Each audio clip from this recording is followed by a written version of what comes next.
My name is Richard Beckwith, and I am a paranormal investigator. In addition to having been a paranormal investigator for most of my life, I've also been a practicing attorney for the last 19 years. I have a background in molecular biology, and my background in science has allowed me to approach these topics with a critical mind, with critical thinking. I became interested in the paranormal as the result of an experience I had when I was 7 years old. It was following the death of my grandfather, which at that time I was unaware of. I was not allowed to go to his funeral. I was not allowed to visit him in the hospital. It was felt that we were too young, my sister and I, to see such a terrible thing.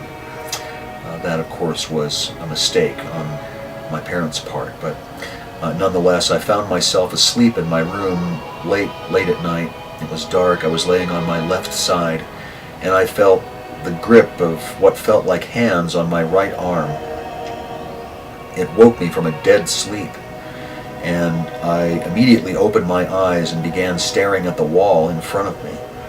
I was frightened to death, and I was trying to get the courage up to see who it was that had touched me. Why I would need courage is strange, but the sensation that the grip gave me was electrical, if you will. It sent a chill up my spine. It was not human.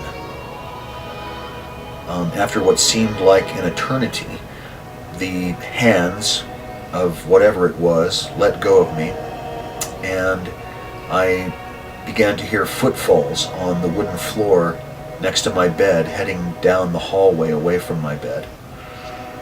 After a few seconds, I got the courage up to turn quickly around in my bed and look to see who or what it was that had touched me. And to my amazement, I did not see a person.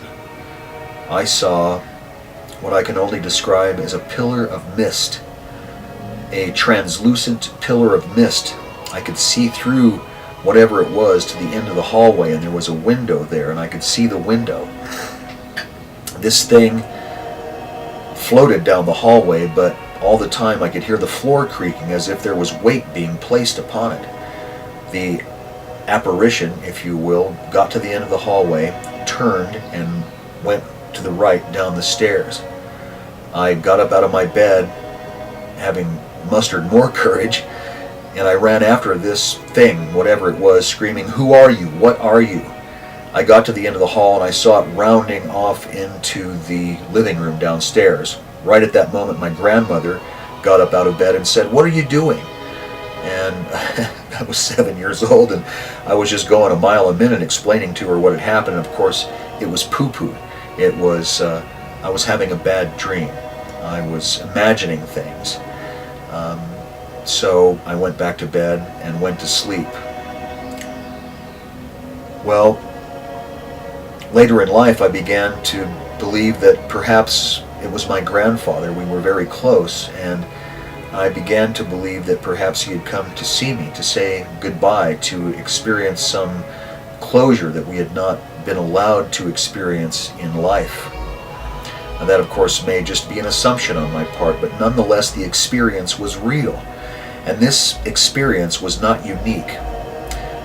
People all over the world, in all different cultures, have had these experiences.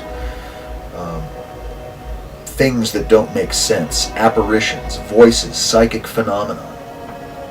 My interest in the paranormal led me to the study of unidentified flying objects. I began studying them very intensely when I was a very young man. My father told me about the crash of a flying saucer in New Mexico when I was about 13 years old. And like a lot of kids in 1973, before the internet and computers, I went to the library and I read every book I could find on unidentified flying objects, partially because I thought maybe my dad might not be telling me the truth, because he did mess with me a lot. He was a joker, or is a joker, and I found out that he was right. it was alleged that there was a flying saucer that crashed in New Mexico. This was, of course, the famous Roswell incident.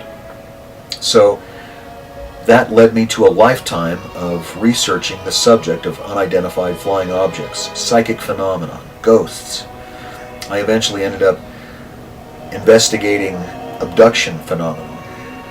I went to work for a period of time for Dr. Stephen Greer of the Disclosure Project, providing legal counsel to his Orion project. It also led me to many other very well-known researchers in the field.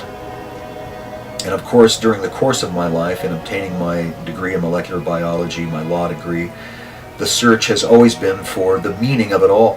What is the big picture? What do psychic phenomenon, UFOs, ESP, ghosts, what do all these things have in common? Well, the thing that they have in common is they all happen in our universe. And I've discovered some fantastic things about the nature of our universe, the holographic nature of our universe.